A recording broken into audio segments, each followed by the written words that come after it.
Yes, I keep thinking, after I keep making these Disney-themed videos, I keep thinking, that's it, I'm done with the Disney ones. I've done so many rankings and top 10s for Disney movies, I'm done. There's nothing more left to talk about for the Disney movies. I did all the eras and stuff. Oh wait, there's one I left out. Let's do it.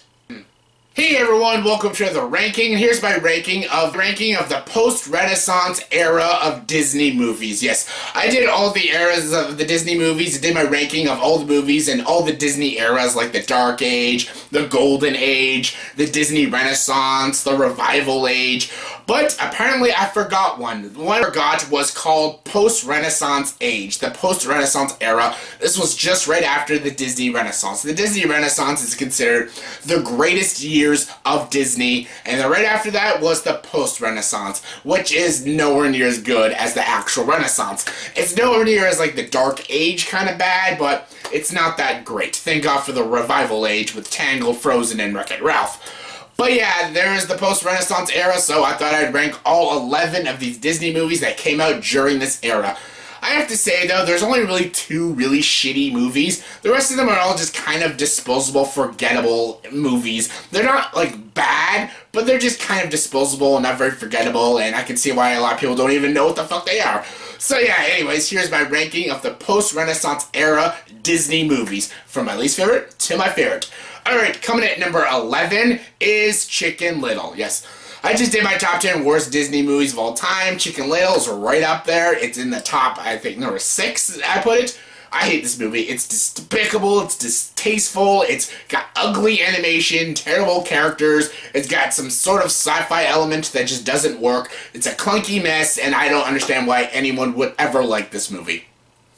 Coming number 10 is Home on the Range. Home on the Range is a movie that both kids and adults can both agree that this movie is boring and generic as shit. It's forgettable, it's cliche, it tries to have atmosphere, but it literally has no subtlety to it to have atmosphere. The jokes in this movie are beyond juvenile and forced. It's just a very clunky mess and just an annoyance and just sheer stupidity. Everything about this movie is just sheer stupidity, and it's one of the worst. Coming number 9 is Meet the Robertsons. Meet the Robertsons is actually not a bad movie, but it's not a good movie. I actually didn't see this movie. I haven't seen this movie since I saw it in theaters years ago, and I never wanted to watch it again because there was no reason to watch this movie again. There's ambition, there's originality, there's some really crazy shit, there's 2 really funny scenes. I give that movie this, but this movie has horrible characters. They're horribly written characters. They're very, very annoying, very one-dimensional, some very unlikable. And the movie doesn't bring this memorability and this charm and this heartwarming feel like all Disney movies should. It's not memorable, it's very clunky, it's very generic. There is some good things in it because it is fresh, it's original, there's some really crazy, absurd, ambitious things, and there's a few really funny scenes. But all in all, it left no impact on me. I never wanted to watch this movie again, I never cared to watch this movie again, and I don't think any kids ever remember it either, so it's just kind of blah. Coming number 8 is Treasure Planet. Treasure Planet is a movie, actually a lot of people do like. It was a piss bomb at the box office. This movie made shit money. Hence why these guys, they were, followed their dreams again. Because I heard that the directors of this movie wanted to make this movie for so long, but when they finally made it, it turned out to be kind of a disaster box office wise. But critically wise, it's not that bad. I don't care for this movie. Yes, you got like your David Hyde Pierce in this movie, your Jessica Levitt. There's some pretty cool visuals and animation style, but honestly, it's kind of a snooze fest. It's very uninteresting, it's very dull, it's very derivative. It's not really all that, it doesn't even feel like a Disney movie. It just kind of feels like this Saturday morning cartoon movie that just isn't very interesting.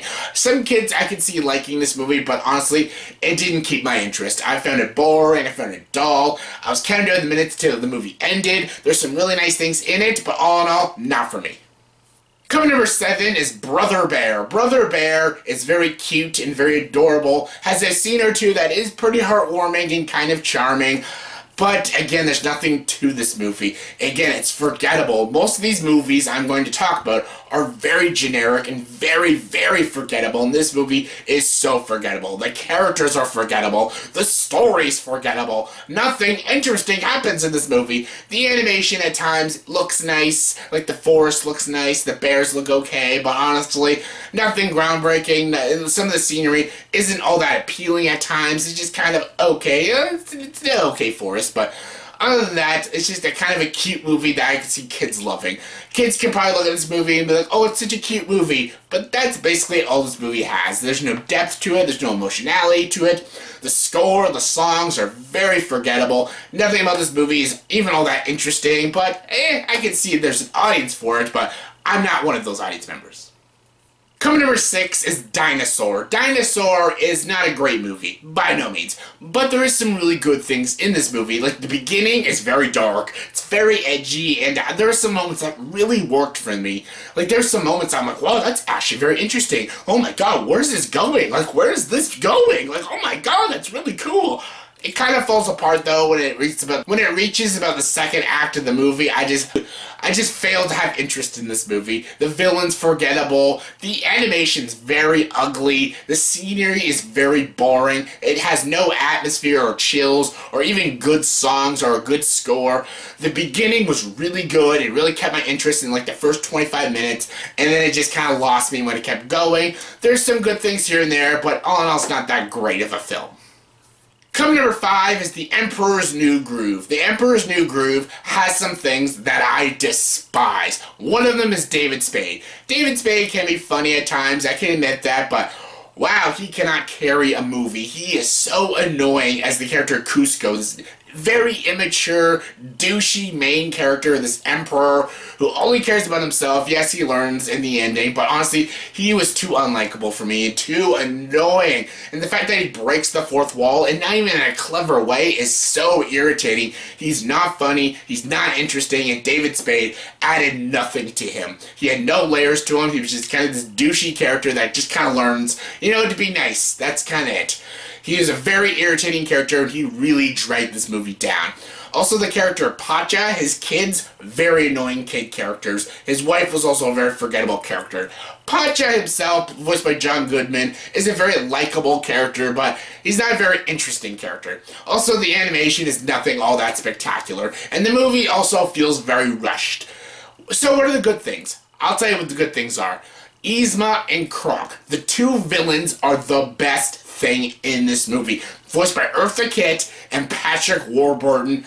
Oh my god, these two make this movie great. They are so freaking funny in this movie. Every scene they were in was amazing. And no, I don't ever want to see them make their own spin-off movie because that happened with Kronk's New Groove and that movie sucked.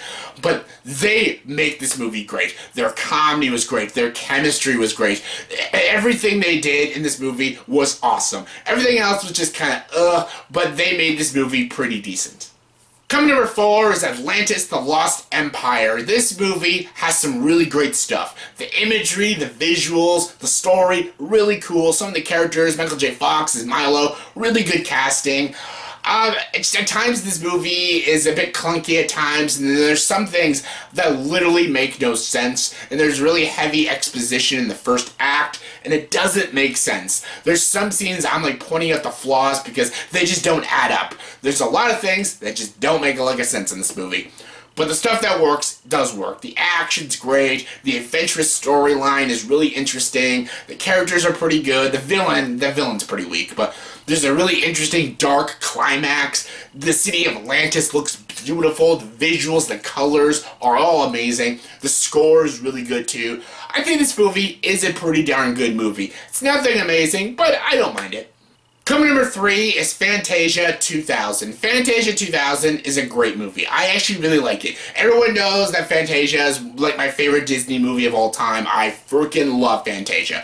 Fantasia 2000 is really good. I really enjoyed the stories. The scene with the whale is beautiful. The imagery is gorgeous. With the leaf girl, I forget the story with the green leaf girl. I forget what that story is. Beautiful music. Beautiful music. Even the scene with the flamingo, it's really nice and really funny and stuff. The scores and the orchestra is very beautiful in this movie. The animation, the atmosphere is gorgeous. The only thing that ruins it is the celebrity cameos, you know, the Bette Midler, your Steve Martin, and your frickin', what are their names? My god, the Magic guys, names, Penn and Teller, they're in this movie. Like, the celebrity cameos were really painful and really not needed because the movie itself was good. Not as good as Fantasia, but was good. But what was bringing it down was the fucking human characters and their cameos and their awful jokes. But other than that, the movie is really good and I really enjoy it. Coming number 2 is Lilo and Stitch. Lilo and Stitch is a great film. I don't like its sequels, but I really like this movie. It's a really good movie. I think the science fiction elements are really fun, but they're actually the weakest part of the movie. The best part of this movie is actually the sister relationship between Lilo and her sister. I really like that in the custody battle she's going through and stuff, the songs they sing together. It's actually a very touching story, and their relationship is genuinely beautiful. Even when Stitch comes in and he joins their family, he's this really disastrous pet. It's really funny, and it's really endearing, it's really enjoyable. I like Lilo and Stitch as characters. Their relationship is very adorable and very sweet. There's not very many musical numbers, but the ones that are in this movie are really good, and they really, really freaking work. Again, some of the sci-fi elements, as much as I love science fiction, they just didn't work well with the story, but all in all, I still think this is a very endearing, very heartwarming film, and I really love Lilo and Stitch. It's a great film. And my number 1 favorite post-Renaissance era Disney movie is Bolt. Bolt is my favorite. I love Bolt. Bolt's actually one of my favorite animated Disney movies. I'm sort of in a minority with this one because most people haven't even seen it, but most people do see it. They say it's good, not great. I really love this movie. I love the story of this dog. He's like this movie star dog, but this dog actually thinks he's a super dog because in the show he's in, he plays this like dog with powers, and he actually thinks he has powers and stuff. Then he has to go in the real world and find his owner again and stuff, and it's really funny, it's really enjoyable. I thought John Travolta did a great job. Miley Cyrus even does a good job. I love the cat character, she's really enjoyable. The story is very heartwarming, the animation is gorgeous, the story is fascinating. I love these characters. I love how this movie was directed. This movie is directed by Rich Moore, who did like Wreck-It Ralph and did Zootopia as well. I really love this movie. I really do. Some people don't, but I really love it, and it's my favorite out of the post-Renaissance era. It's a great film. So yeah, that was my ranking of all the post-Renaissance era Disney movies. So yeah, in the comment section below, please tell me, did you agree with this ranking? If not, give me a ranking of all these movies from your least favorite to your favorite. Comment below, let me know. And as always, for this video, please like, subscribe to this channel, and join the dark side.